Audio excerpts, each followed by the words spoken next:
Баршаңызға сәлем. Бүгінгі сабақта осындай шайнектің астына қоятын әдемі ерекше салфетка тоқып үйренеміз. Бізге жіп, қайшы және крючок қажет.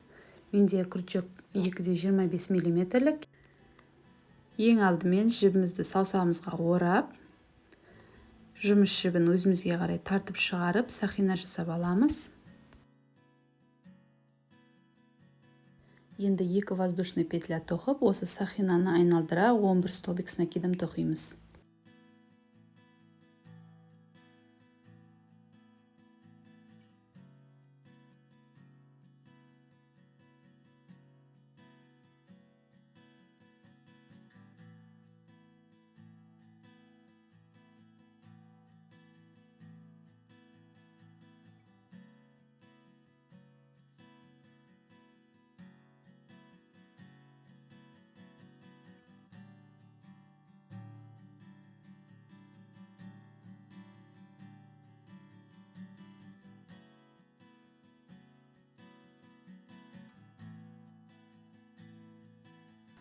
Бірінші қатар тоқ болдық. Енді мынау ең басында тоқыған 2 воздушный петляның үстіндегі петлясына осылай крючогымызды өткізіп, бір-біріне қосамыз.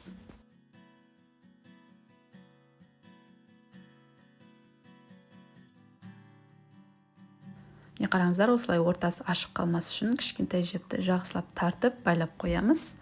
Сонда ортасы жабық тұрады.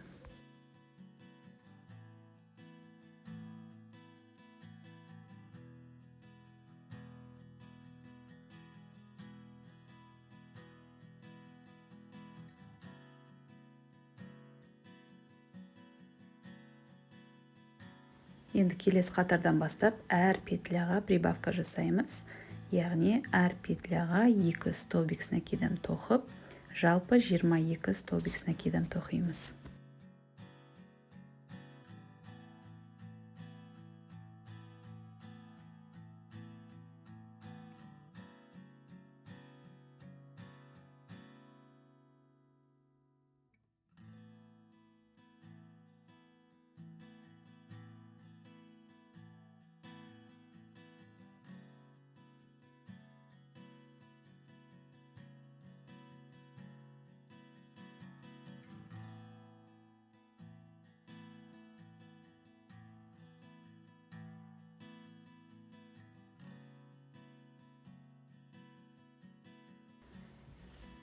Екі воздушный петля тоқимыз. Енді бір петля тоқып, келесі петляға прибавка жасаймыз. Мына бізде бірінші столбик с накидом, енді екінші петляға 2 столбик с накидом тоқимыз. Осылай қатардың соңына дейін бір петля тоқып, екінші петляға прибавка жасап тоқып шығамыз.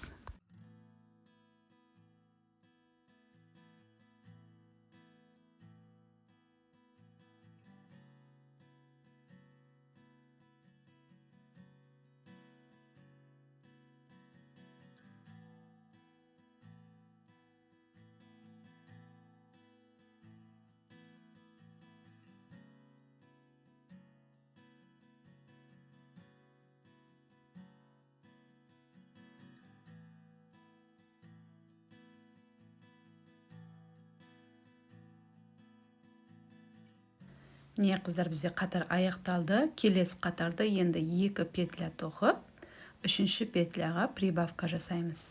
Солай қатардың соңына дейін тоқып шығамыз. Міне қыздар, қараңыздар, прибавка жасаған жер осылай көрініп тұрады. Сол 2 столбиктің ортасына прибавка жасап тоқимыз.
міне қатарымыз аяқталды. Қараңыздар, мынау бізде ең бірінші 11 столбик с накидом тоқыған қатар, мынау прибавка жасап 22 столбик тоқыған қатар, мынау 1 столбик тоқып прибавка жасаған қатар, ал мынау 2 столбик тоқып прибавка жасаған қатар. Енді келесі қатарды 3 столбик тоқып 4-ші петляға прибавка жасап тоқимыз.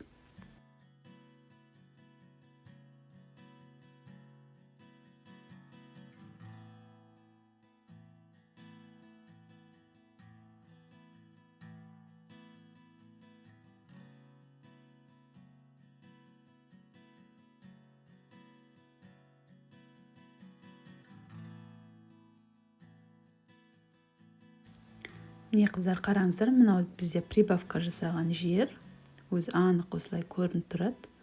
Осы прибавка жасаған үстіне прибавка жасап тоқимыз ғой.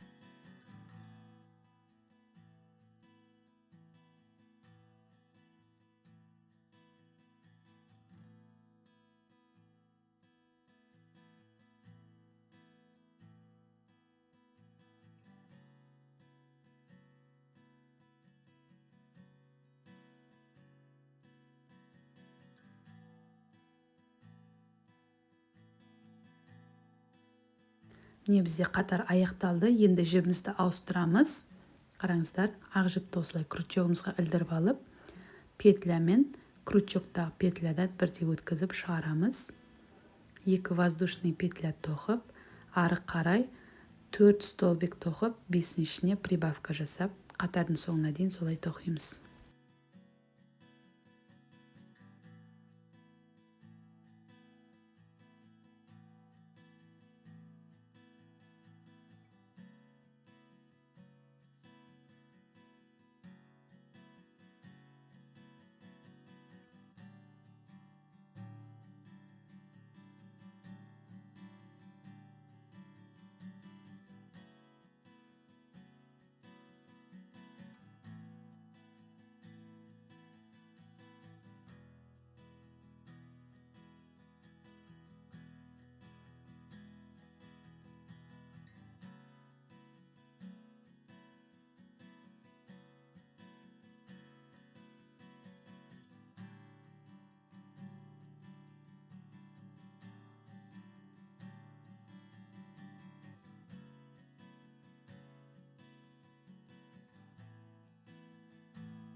Міне бізде қатар аяқталды. Келесі қатарды 5 столбик тоқып, 6-шысына прибавка жасаймыз.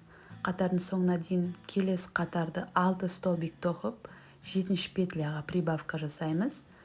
Ол қатарды аяқталғаннан кейін 7 столбик тоқып, 8-ші петляға прибавка жасап, солай ақ жіптің жұмысын аяқтаймыз. Кейін жапырағын тоқимыз.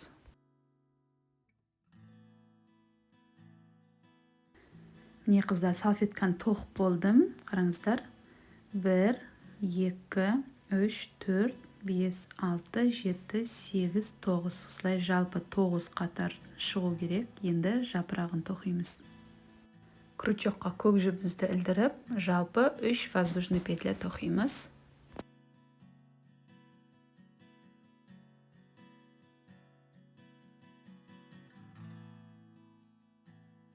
Енді сол петляның ортасына 1 столбик с накидом тоқимыз.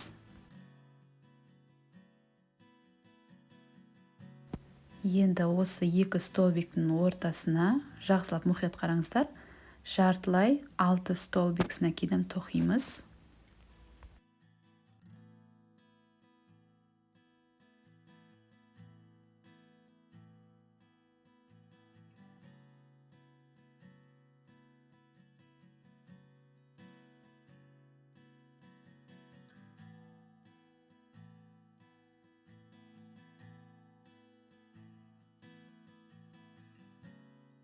Енді осыны соңына дейін біртіндеп тоқып шығамыз. Қараңыздар, бір-бір столбиктен.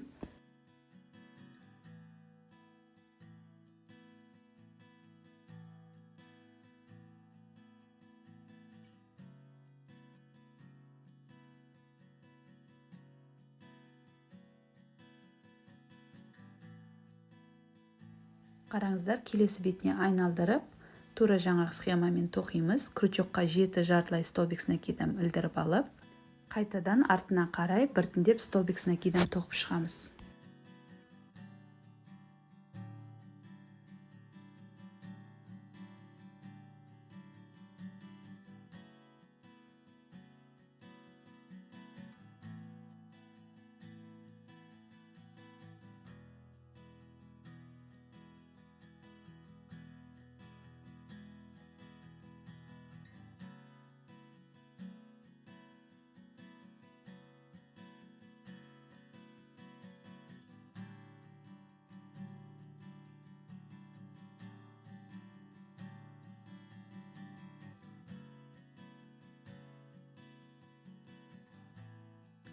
Міне қараңыздар, енді ортадан 5 ілмек өткізіп, 6-шы ілмекке жапырағымызды тоқимыз. Міне бізде 6-шы ілмек.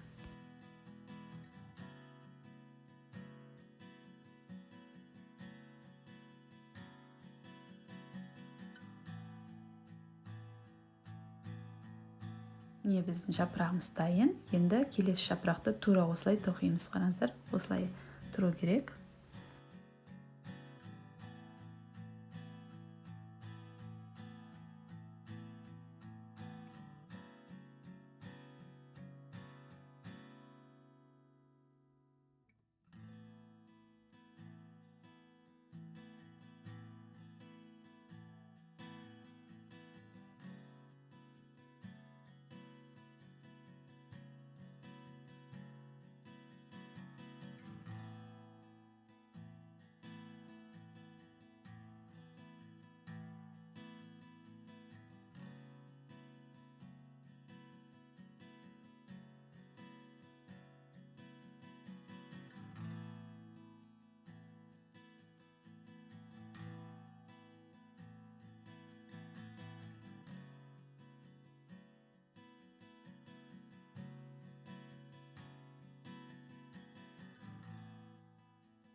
Міне бізде қатар аяқталды. Енді ақ жібімізді ілдіріп, осы жапырақтарды қоршап, барлығын бір қатар тоқып шығамыз.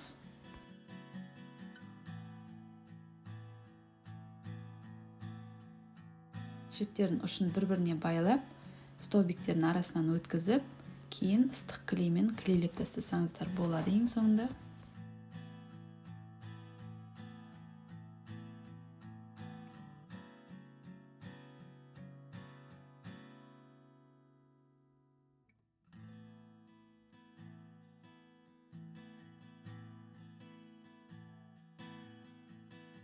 Қатардың соңына дейін осылай айналдырып тоқып шығыңыздар.